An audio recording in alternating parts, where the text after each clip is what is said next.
لله نحمده ونستعينه ونستغفره ونؤمن به ونتوكل عليه ونعوذ بالله من شرور أنفسنا ومن سيئات أعمالنا من يهده الله فلا مضل له ومن يضلله فلا هادي له ونشهد أن لا إله إلا الله وحده لا شريك له ونشهد أن سيدنا ومولانا محمدا عبده ورسوله صلى الله تعالى عليه وعلى آله وأصحابه وأزواجه وذرياته وأتباعه وبارك وسلم تسليما كثيرا أما بعد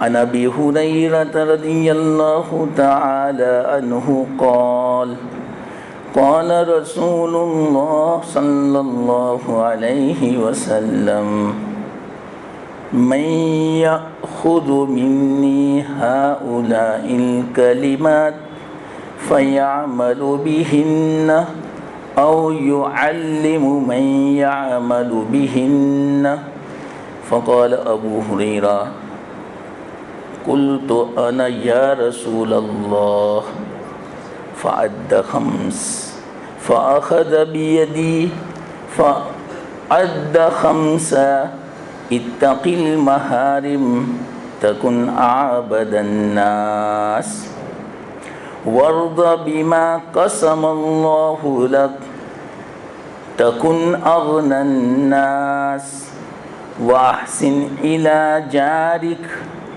تكن مؤمنا وأحب للناس ما تحب لنفسك تكن مسلما ولا تكسر الضحك فإن كسرة الضعف تميت القلب أو كما قال عليه الصلاة والسلام. محترم دوستو بزرگوں، یہ میں نے حدیث تلاوت کی، بڑی زبردست حدیث ہے یہ. اس پر اگر ہمارا عمل ہو جائے انشاءاللہ گارنٹی ہے اس بات کی کہ وہ دنیا میں بھی کامیاب، مرنے کے بعد بھی کامیاب، ہر مقصد اس کا پورا ہو جائے گا، دنیا میں پریشان ہو ہی نہیں سکتا. اگر اس کو دنیا میں بھی سکون اور راحت کی زندگی گزارنی ہے تو اس حدیث پر عمل ہو جائے. اتنی زبردست حدیث ہے. اور یہ جو 5 باتیں اللہ کے رسول صلی اللہ علیہ وسلم نے ارشاد فرمائی، یہ بھی اس کا انداز عجیب تھا تاکہ اہمیت پیدا ہو. صحابہ بیٹھے ہوئے تھے، اللہ کے رسول صلی اللہ علیہ وسلم نے فرمایا من یاخذ عنی ہؤلاء الکلمات، کون ہے جو مجھ سے یہ کلمات حاصل کرے اور کلمات کو حاصل کرنے کے بعد فیعمل بہن، اس پر عمل کریں یا دوسروں کو سکھا دے بے جو اس پر عمل کرے. حضرت ابو ہریرہ فرماتے ہیں ایک دم سے میں کھڑا ہو گیا، فرمایا یا رسول اللہ میں تیار ہوں. اللہ کے رسول صلی اللہ علیہ وسلم نے حضرت ابو ہریرہ کا ہاتھ پکڑ لیا اور ہاتھ پکڑ کے 5 کلمات سکھائے. آپ اس سے اندازہ لگاؤ، اہتمام تو دیکھو ان کلمات کو سکھانے کا ایک تربیت کا انداز تھا، ہمیشہ یاد رہے۔ اور صحابہ کوشش فرماتے تھے، ایک مرتبہ اللہ کے رسول صلی اللہ علیہ وسلم نے بیان فرما دیا، دل نشین کر لیا، عمل شروع ہو گیا، دوسری مرتبہ کہنے کی ضرورت نہیں پڑتی تھی۔ تو یہ بھی میں آپ کو پہلی مرتبہ سنا رہا ہوں کلمات، اس کو یاد بھی رکھیں اور عمل کی نیت سے سنیں۔ اللہ کے رسول صلی اللہ علیہ وسلم فرماتے عمل کریں اس پر، پھر بعد میں دیکھنا۔ ابھی وقت نہیں ہے کہ میں اس کی فضیلت بیان کروں۔ ان کلمات پر عمل کرنے کا کیا فائدہ ہے، کیا مسائل ہمارے حل ہو سکتے ہیں دنیا اور آخرت کے، یہ مستقل وقت چاہیے اس میں۔ تو وہ 5 کلمات جو آپ نے بتائے، سب سے پہلا کلمہ ابو ہریرہ اتق المحارم، گناہوں سے بچنا، اللہ کی حرام کردہ چیزوں سے بچو۔ تکن اعبد الناس، آپ لوگوں میں سب سے زیادہ عبادت گزار بن جاؤ گے۔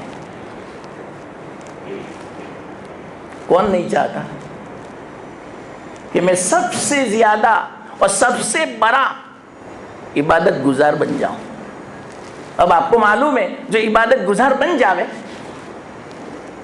اللہ کی عنایتیں، رحمتیں، برکتیں، مدد ہر وقت شامل حال، سکون ملے گا عبادت سے۔ یہ مختصر فائدہ میں نے بتایا، اور آخرت میں کامیابی اور دنیا میں عزت کیسے ملے گی، اس پر عمل کرنے کے بعد پتہ چلے گا۔ لیکن اللہ کے رسول صلی اللہ علیہ وسلم فرماتے ہیں گناہوں سے بچنا سب سے بڑی عبادت ہے۔ یہ نہیں فرمایا کہ 5 وقت کی نماز پڑھو تکبیر اولیٰ کے ساتھ، تہجد کی پابندی کرو، اوابین پڑھو، تلاوت کرو تو آپ سب سے بڑے عبادت گزار۔ فرمایا نہ گناہوں سے بچو تو سب سے بڑے عبادت گزار۔ سوچنے کی بات ہے، بہت بڑا سبق ہے ہمیں اس میں۔ آج کل ہمارا معیار سب سے بڑے عبادت گزار قائم کرنے کا یہ ہے کہ اگر کوئی 5 وقت کا نمازی ہے، تلاوت کا پابند ہے، تہجد گزار ہے، ہر وقت تسبیح لے کر گھومتا ہے، ہر وقت اللہ کا ذکر کرتا ہے، ہم اس کو سب سے بڑا عبادت گزار سمجھتے ہیں، اگرچہ اس کے دھندے گورکھ دھندے ہیں۔ نہیں کمائی کی فکر، نہیں حلال حرام کی فکر، نہ بھائیوں کا بہن کا حق دبایا اس کی فکر، نہ پڑوس سے شکایت اس کی فکر، نہیں گھر والے ان سے شکایت کرتے ہیں یہ بھی اس کو کوئی فکر نہیں، ماں باپ اس سے ناراض ہیں، دوست احباب اس سے ناراض ہیں، کوئی فکر نہیں۔ اور نماز کی فکر ہے، تہجد کی فکر ہے، تلاوت کی فکر ہے کہ روزانہ میں 3 پارے پڑھوں گا، لیکن اس کی فکر نہیں ہے کہ میری فلانے کے ساتھ انبن ہے، بلا وجہ دنیا کے خاطر میرے دل میں فلانا کا کینہ ہے، بغض ہے، عداوت ہے، اس کی کوئی فکر نہیں ہے۔ یاد رکھنا اس عبادت پر پانی پھر جائے گا۔ کیا کام کی عبادت بتاؤ؟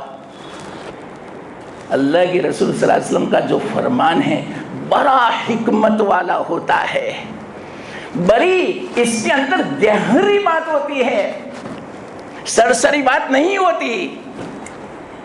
اس لیے یوں فرمایا گناہوں سے بچو تکن اعبد الناس، تم سب سے بڑے عبادت گزار بن جاؤ گے۔ اب آپ ہی بتاؤ، حدیث میں آتا ہے اللہ کے رسول صلی اللہ علیہ وسلم نے ارشاد فرمایا کہ میرے صحابہ تم مفلس کسی سمجھتے ہو؟ فقیر۔ صحابہ نے فرمایا مفلس تو وہ ہے کہ جس کے پاس نہ مال ہو نہ پیسہ ہو، کچھ نہ ہو، وہ ہے فقیر، وہ ہے مفلس۔ اللہ کے رسول صلی اللہ علیہ وسلم نے ارشاد فرمایا میری امت کا مفلس یہ نہیں ہے، میری امت کا مفلس تو وہ ہے کل قیامت کے دن اللہ کے پاس آئے گا، اللہ کے دربار میں حاضری دے گا، اس کے پاس نیکیاں پہاڑوں کے برابر ہوگی، اتنا ذخیرہ ہوگا نیکیوں کا، نماز بھی پابندی سے پڑھی، تلاوت بھی اس نے کی، اور اسی طرح حج عمرے بھی بہت کیے، اس نے زکوٰۃ صدقات بھی بہت خرچ کیے، اس نے اللہ کا ذکر بھی بہت کیا، اور اسی طرح سب کچھ اس نے کیا، لیکن وہ گناہوں سے نہیں بچا۔ کسی کی غیبت کی، کسی کی چغلی کر دی، کسی کو تکلیف پہنچا دی، بیوی کو تکلیف پہنچا دی، پڑوس کو تکلیف پہنچا دی، بھائی بہنوں کا حق ادا نہیں کیا، ماں باپ کو ناراض کر دیا، کسی پر الزام لگا دیا، کسی کا مالی حق دبا دیا، کسی کا قرضہ نہیں چکایا، زبان سے جھوٹ بول دیا، وعدہ خلافی کر دی۔ اللہ کے رسول صلی اللہ علیہ وسلم فرماتے ہیں یہ جتنا بھی گناہ کیا، یہ گناہ والے کل قیامت کے دن حاضر ہوں گے اور اس کے نیکیوں کو لے لیں گے۔ اگر کسی کی غیبت کی تو وہ شکایت کرنے آئے گا کہ یا اللہ اس نے میری برائی بیان کی تھی پیٹھ پیچھے، تو جاؤ نیکیاں دے دو۔ کیوں؟ قیامت کا دن تو بس یہی ہوگا، وہاں پیسوں سے معاملہ نہیں صاف کیا جائے گا، نیکیاں دینی پڑے گی۔ وہ بازاری الگ ہے، وہاں کی کرنسی الگ ہے، نیکیوں والی کرنسی ہوگی۔ اگر جھوٹ بولا ہوگا تو اس کے بنا پر نیکیاں برباد ہو جائیں گی، کسی کا حق دبایا ہوگا تو اس کے بدلے میں نیکیاں دینی پڑے گی، یہاں تک کہ وہ پہاڑوں کے برابر ذخیرہ لے کر آیا ہوگا نیکیوں کا، اور ابھی تو حق والے باقی رہیں گے۔ دوسرا آئے گا میرا حق تو باقی ہے یا اللہ، تو اللہ تعالیٰ کیا فرمائیں گے؟ نیکیاں دو، تو اس کی نیکیاں ختم ہو گئی ہوگی، تو اللہ تعالیٰ اس کے گناہ کو اس کے اوپر ڈال لیں گے۔ تو اسی طرح سب لوگوں کے گناہ اس کے سر کے اوپر ڈال دیں گے، یہاں تک کہ جتنی نیکیوں کا ذخیرہ تھا اس کے بدلے میں گناہوں کا ذخیرہ ہو جائے گا، اور وہ گناہوں کو لے کر جہنم میں داخل ہو جائے گا۔ اللہ کے رسول صلی اللہ علیہ وسلم نے فرمایا میری امت کا مفلس یہ ہے۔ دیکھا، اس سے پتا چلا گناہوں سے بچنا زیادہ اہم ہے۔ حدیث میں آتا ہے اللہ کے رسول صلی اللہ علیہ وسلم نے ارشاد فرمایا ایک آدمی لمبا سفر کرتا ہے، اس کے کپڑے بھی بالکل پھٹے پرانے ہو گئے، گرد و غبار والے ہو گئے، بال بکھرے ہوئے ہیں، بڑا گندا بال ہے، پریشان ہے، رستے میں اکیلا ہے، تنہا ہے، اللہ کی بارگاہ میں ہاتھ اٹھا رہا ہے۔ مثال کے طور پر بیت اللہ گیا اس حالت کے اندر، اور بیت اللہ کے سامنے کھڑا ہو گیا، ملتزم پکڑ کے وہ چمٹ گیا، دروازہ پکڑ کے اس کو اپنے سینے سے لگا دیا، اور زاروں قطار رو رہا ہے، گریہ وہ زاری کر رہا ہے، چیخو پکار کر رہا ہے۔ اللہ فرماتے ہیں دیکھو یہ میرا بندہ کتنا روتا ہے، کتنے دور سے آیا ہوا ہے، مسافر ہے، اس کے کپڑے دیکھو، لیکن اس کی دعا قبول نہیں ہوگی۔ کیوں؟ اس لیے کہ اس نے فکر نہیں کی کہ میں کیسا لقمہ حلق سے نیچے اتارتا ہوں، کوئی پرواہ نہیں تھی، نہیں حلال کی نہیں حرام کی۔ اس کے کپڑے دیکھو تو حرام پیسوں سے اور حرام کمائی کے یہ ان کے کپڑے ہیں، اور اسی طرح ان کی زندگی گناہوں سے بھری ہوئی ہے، اس لیے اس کی دعا بھی قبول نہیں ہوگی، عبادت بھی قبول نہیں ہوگی۔ اس سے پتا چلا گناہوں سے بچنا کتنا ضروری ہے۔ ایک حدیث میں آتا ہے ایک لقمہ اگر حرام کا حلق سے نیچے اتارا ہوگا تو اس لقمے کی نحوست یہ ہے کہ 40 دن تک اس کی عبادت قبول نہیں ہوگی۔ اب آپ ہی بتاؤ، ہم نے ایک لقمہ حرام کا کھایا اور عمرے میں گئے اور خوش ہیں، سب سے ملاقات بھی کی، اور عمرے کا سفر کتنے طواف کریں گے، بیت اللہ کی زیارت کریں گے، ایک نماز 1,00,000 نمازوں کے برابر، اور نہ معلوم وہاں جتنا ذکر کرو گے 1,00,000 ذکر کے برابر ہوگا، لیکن اللہ فرماتے ہیں کوئی قبول نہیں، ایک لقمے کا اثر۔ چلو اس سے یہ میں نے مختصر سمجھایا، تفصیل میں نہیں جاتا کیونکہ یہ حدیث پوری نہیں ہوگی اگر میں اس بات کو تفصیل سے سمجھانے جاؤں تو۔ کیا فرمایا اللہ کے رسول صلی اللہ علیہ وسلم نے؟ صحیح معنوں میں عبادت گزار تو وہ ہیں جو گناہوں سے بچے، یہ ہیں صحیح معنوں میں عبادت گزار۔ اللہ کے نزدیک معیار اللہ کا چلتا ہے، ہمارا نہیں چلتا۔ ہم اگر کسی تہجد گزار کو، تسبیح والے کو یوں سمجھے کہ بہت اللہ والا ہے، بزرگ، نہیں چلے گا۔ معیار اللہ کا، اللہ جس کو عبادت گزار کہے، شریعت جس کو بڑا عابد کہے، اللہ کے رسول صلی اللہ علیہ وسلم جس کو عابد فرماوے، وہی سب سے بڑا عبادت گزار ہوگا. ہمارا نہیں چلے گا اس میں، ہمارا معیار، ہماری کسوٹی اس میں نہیں چل سکتی. تو سب سے پہلی بات اللہ کے رسول صلی اللہ علیہ وسلم نے حضرت ابو ہریرہ کو سمجھائی، گناہوں سے بچو. اللہ مجھے بھی عمل کی توفیق دے، آپ کو بھی. یاد رکھنا، ایک بات مختصر میں کہہ دوں، جس طرح نیکیوں سے برائیاں ختم ہوتی ہیں، نماز پڑھی تو اس نماز کے ذریعے سے فجر اور ظہر کے بیچ میں جتنے گناہ ہوئے ہوں گے اللہ تعالیٰ اس کی برکت سے گناہوں کو معاف فرما دیتا ہے. لیکن کون سے گناہ؟ اللہ کے گناہ، حقوق اللہ، حقوق العباد نہیں. حقوق العباد تو چکانا پڑے گا، ایک ایک حق ادا کرنا پڑے گا، ایک ایک پیسہ. بلکہ حدیث سے تو یوں پتا چلتا ہے کہ درہم کا چھٹا حصہ اس زمانے کے اعتبار سے 10 روپیہ اگر کسی کا ہم نے حق دبایا، کسی دکان والے کا، معمولی 10 روپیہ ہم سمجھتے ہیں، یاد بھی نہیں رکھتے 10 روپیے کو کہ 10 روپیے میں کیا ہو گیا. وہ بیچارہ دکان والا بھی کہتے ہیں 10 روپیے کیا حالت. لیکن نہیں، اللہ کے نزدیک 10 روپیے کی بڑی قیمت ہے. ایک مسلمان کا یہ پیسہ ہے، تو مسلمان کا پیسہ 10 روپیہ، اس کی قیمت کل قیامت کے دن 700 مقبول نمازیں ہوگی. کتنا قیمتی روپیہ ہے یہ 10. ہے ہمارے پاس یہ سامان، یہ مبی ہے ہمارے پاس. 10 روپیے کے بدلے میں 700 نمازیں نہیں فرمایا، اللہ کے رسول نے فرمایا مقبول نمازیں. اب بتاؤ کون دعویٰ کر سکتا ہے میری نماز قبول ہے؟ اللہ قبول فرماوے.